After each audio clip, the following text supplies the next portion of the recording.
Галский район и город Гал меняются на глазах, и в этом большая заслуга руководства страны и района в частности, отметил в своем выступлении председатель районного собрания Юрий Квиквискири. В районе, как и во всей республике, очень много проблем, и сегодня есть возможность обсудить их непосредственно с руководством страны, подчеркнул он. Самое главное, как вы знаете, в Гальском районе это есть, значит, сельское хозяйство, это только орехи и мандарины. Орехи почти были уничтожены. Это знает, здесь, значит, сидит хорошо, значит, знает наш министр сельского хозяйства Дауд Арба, который несколько раз приезжал, значит, и непосредственно тоже оказывал посильную помощь именно нашему району.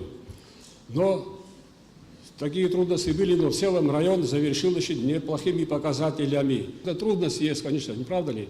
Но когда именно глава администрации работает, и его окружение вместе с ними, единомышленники, вопросы поставленные, конечно, будут решаться, значит, на благо нашего народа. Галский район – это район, в котором до недавних пор была очень сложная криминогенная ситуация, связанная с организацией террористических актов и похищением людей.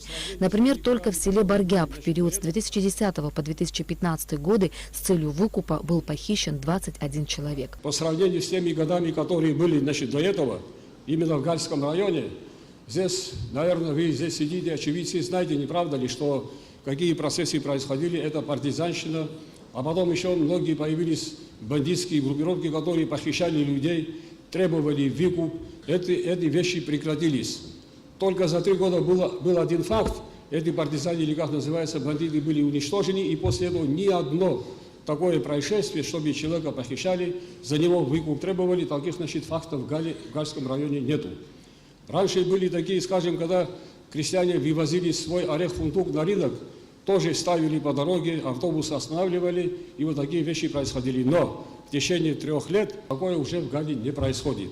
Несмотря на сложности в сфере сельского хозяйства, связанные с распространением мраморного клопа, Галский район завершил 2017 год с хорошими показателями, отметил премьер-министр Беслан Барцыц. При плане 48 миллионов выполнение составило порядка 45 миллионов рублей. Помимо этого, вы знаете, что есть республиканская дотация бюджета Гальского района на уровне 132 миллионов. Все это было своевременно перечислено в бюджет Гальского района, что позволило местной администрации без каких-либо сбоев и задержек выполнить все свои бюджетные обязательства в течение текущего года. В республике активно реализуется инвестпрограмма, и Гальский район нашел свое место в реализации этих мероприятий на 2015-2017 год, когда формировались эти мероприятия.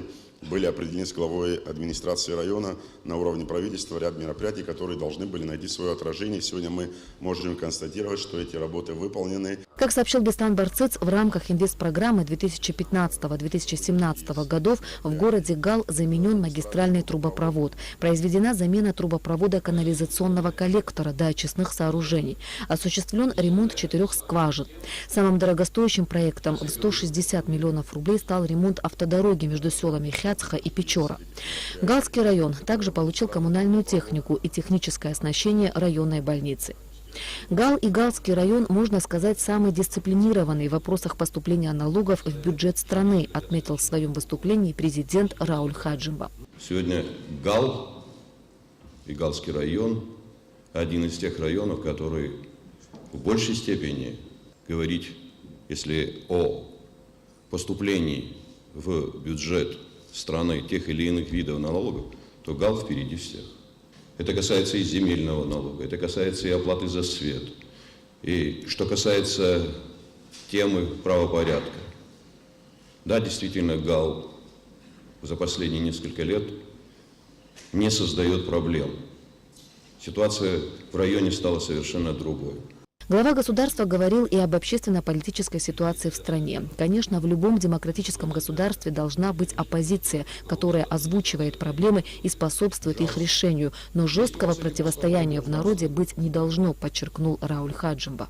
Это процесс, который, к сожалению, имеет место быть уже не 1 год. Мы практически вперемешку живем, работаем и митингуем. Но это не полезно для страны. Это не нацелено на то, чтобы мы развивались. Оппозиция должна быть. И никто не говорит о том, что оппозиция не должна говорить о проблемах и создавать условия для того, чтобы ее мысли и чаяния, которые она пытается донести до людей, озвучивались. Мы не против этого. Но есть способы, которыми нужно доносить это до людей. К сожалению, не всегда это получается. Но это не означает, что мы должны жестко друг другу противостоять и создавать определенные сложности друг другу. Рауль Хаджиева также ответил на вопросы участников встречи, которые касались в основном гражданства и паспортизации, пенсионного обеспечения и вида на жительство. После встречи с общественностью президент посетил Центральную районную больницу. Здесь надеются, что при хорошей организации лечения и диагностики на месте у жителей района отпадет необходимость выезжать на обследование в соседнюю Грузию. Больница одна из на Востоке, одна из таких, скажем, образующих, да, вот министр не даст соврать, в системе здравоохранения, потому что здесь самое большое количество врачей работает. Сколько врачей здесь? 52. 52 доктора, медсестра, персонал, 8 машин скорой помощи. 2 недавно получили, да, сравнить? «Газель» получили. Получили за последние 3 года получили новые аппараты, рентгеновский аппарат, 2 кардиомонитора, 1 с республиканской больницы, 2 сам из да, и еще и МРТ вот сейчас получили. МРТ, который стоит 12 Здесь есть миллионов. кадры. Кадры это как бы, я думаю, в Кварчили тоже будет больница, но там с кадрами будет. А здесь есть кадры, которые могут работать. В прошлом году для медицинского учреждения был приобретен аппарат МРТ. Правда, пока не нашлось подходящего места для его установки. Глава государства осмотрел место предполагаемого строительства кабинета магнитно-резонансной томографии и дал поручение премьер-министру изыскать средства на его строительство. Ирина Аршба, Алексей Агухава, Михаил Братухин, Абхазское телевидение.